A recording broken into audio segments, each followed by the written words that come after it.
अस्सलाम वालेकुम, मैं हूं बिलाल मशेर डिफेंस डायरेक्टर के साथ।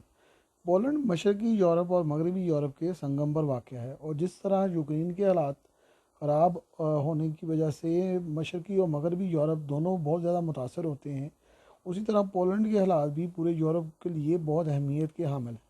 क्योंकि पोलैंड की मजबूत होती माशियत खुद मगरबी यूरोप के लिए एक ख़तरा है और वो इससे बहुत ज़्यादा ख़ाइफ हैं।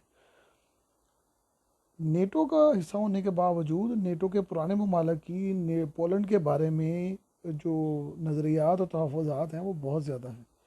1999 में जब पोलैंड ने नेटो में शमूलियत अख्तियार की थी तो उस वक़्त पोलैंड माशी लिहाज से इस कदर मजबूत नहीं था जिस कदर अब हो चुका है। इस वक्त जब तमाम यूरोप शदीद माशी दबाव का शिकार है, पोलैंड की माशियत नस्बतन काफ़ी बेहतर है। पोलैंड इस वक्त नेटो का अहम तरीन मेंबर है और उसकी अफवाज की तादाद भी तकरीबन 5 लाख है, जो यूरोप के करीबी हमसाया ममालिक की जो ताकत है उससे बहुत ज़्यादा है। पोलैंड यूरोप का इंतहाई अहम मुल्क रहा है जिसकी तरक्की ने सबको हैरत में डाल दिया है, लेकिन तारीखी लिहाज से भी पोलैंड के बहुत ज़्यादा जो अहमियत है वो रही है। पोलैंड दूसरी जंग अज़ीम में बुरी तरह बर्बाद हो गया था। हिटलर ने दूसरी जंग अज़ीम में सबसे पहले हमला ही पोलैंड में किया था। दूसरी तरफ रूस ने जब हिटलर को रोकने के लिए ये का बहाना बनाकर पोलैंड पर चढ़ाई की तो पोलैंड वर्चुअली दो हिस्सों में तकसीम हो गया था।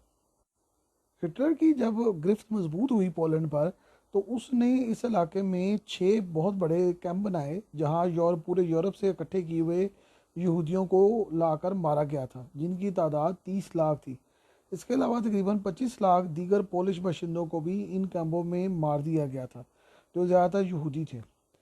हिटलर ने पोलैंड के हर डॉक्टर, उस्ताद, वकील, उमरा, राहिब, यानी कि हर शख्स जो कि ख़ास पोजीशन रखता था उसको मार दिया था।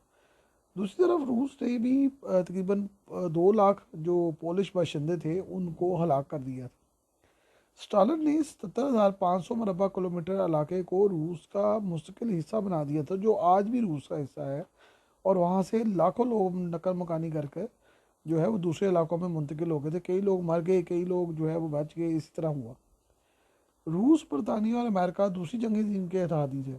बरतानिया और अमेरिका ने हिटलर की बर्बादी के बाद जब मुड़कर देखा तो रूस कई यूरोपीय इलाकों पर काबज़ हो चुका था और ये उसमें पोलैंड भी शामिल था, जिसमें जब हुकूमत बनाने की बारी आई तो रूस ने किसी से मशवरा किए बगैर ही पोलैंड पर अपनी हुकूमत जो है वो नाफज कर दी और नई कम्युनिस्ट हुकूमत के आते ही यूरोप और अमेरिका की आंखें खुल गईं कि भाई हमारे साथ तो ये हैंड हो गया है। क्योंकि वो तो बहुत आराम से बैठे थे, वो तो उस हुकूमत को दोबारा से रिस्टोर करना चाह रहे थे जो कि पोलैंड में हिटलर के हमले से पहले थी, और वो उसको उन्होंने आराम से अपने मुल्क यानी बरतानिया में बिठाया हुआ था ताकि वक्त पड़ने पर उनको इस्तेमाल किया जा सके। लेकिन ये सारा कुछ होने से पहले ही रूस ने वहाँ पर आसानी से कम्युनिस्ट हुकूमत बनाकर अमेरिका और जो बरतानिया है उसको फारग कर दिया। यूरोप और अमेरिका को उस वक़्त ही एहसास हुआ जब पोलैंड पर रूसी कब्ज़ा मुकम्मल तौर पर जो है वो हो गया, तो लंदन में बैठे सारे लोग जो थे वो तो परेशान हुए, लेकिन पूरा यूरोप और अमेरिका भी हक्का बक्का रह गया कि ये क्या हुआ है। और उनको ये होश आई कि अब हिटलर तो ख़त्म हो गया है, लेकिन रूस उनके लिए एक नया ख़तरा बनकर सामने आ गया है। रूस के ख़तरे के पेश नज़र यूरोप ने दूसरी जंग अज़ीम के फौरी बाद जो है वो यूरोपीय दफाई यूनियन जो है वो बना ली ताकि रूस के नए ख़तरे को रोका जा सके। यूरोप अमेरिका को यूरोपीय मामला में शामिल करना नहीं चाहता था, लेकिन जंग की बर्बादी के बायस यूरोप अमेरिका का मरहून मिन्नत था। इसलिए यूरोप में अमेरिका ने जब नेटो की बुनियाद रखी तो सोवियत यूनियन रूस ने वार्सा पैक्ट के बुनियाद रख दी, जो कि पोलैंड में ही थी। पोलैंड सर्द जंग के दिनों में मुकम्मल तौर पर फ्रंट लाइन स्टेट रही और सोवियत यूनियन यानी रूस के लिए काम करती रही।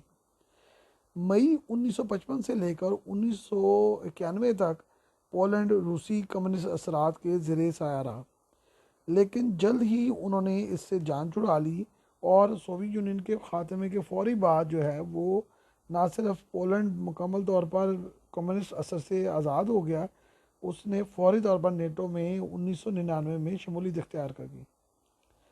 अब कहा यह जा रहा है कि पोलैंड एक उभरती हुई ताकत है, बहुत तेज़ी से तरक्की कर रही है और नेटो में अमेरिका और तुर्की के बाद सबसे ज़्यादा जो अददी लिहाज से ताकत है वो इस मुल्क की है।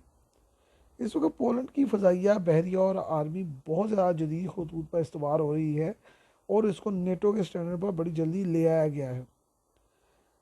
इसकी कुल जो फ़ौज है सारी मिलाकर वो तकरीबन 5 लाख है। और इस वक्त इसके जो हथियार हैं वो भी बड़े जदीद होते जा रहे हैं, जैसे F-35 हथियार, F-16 और दीगर जो अमेरिकी और यूरोपीय हथियार जो हैं वो पोलैंड हासिल कर रहा है। पोलैंड का दफाई बजट $40 बिलियन है और इस वक्त पोलैंड की आबादी तकरीबन 3 करोड़ 80 लाख है। पोलैंड का कुल रकबा 3,12,000 मरबा किलोमीटर है और इस वक्त पोलैंड की फ़ी का सामदन $49,000 है और खाम कौमी पैदावार 1.8 ट्रिलियन डॉलर है। इस लिहाज से पोलैंड जो है वो ना सिर्फ दफाई, माशी और सियासी लिहाज से मजबूत हो चुका है, बल्कि वो यूरोप के लिए इस सारी सूरत हाल में एक बहुत बड़ा ख़तरा बनकर उभर रहा है, जो कि रूस के लिए तो एक ख़तरा है ही, लेकिन सबसे बड़ा ख़तरा जो खुद यूरोप के लिए है, जो कि उसके साथ मिलकर बैठे।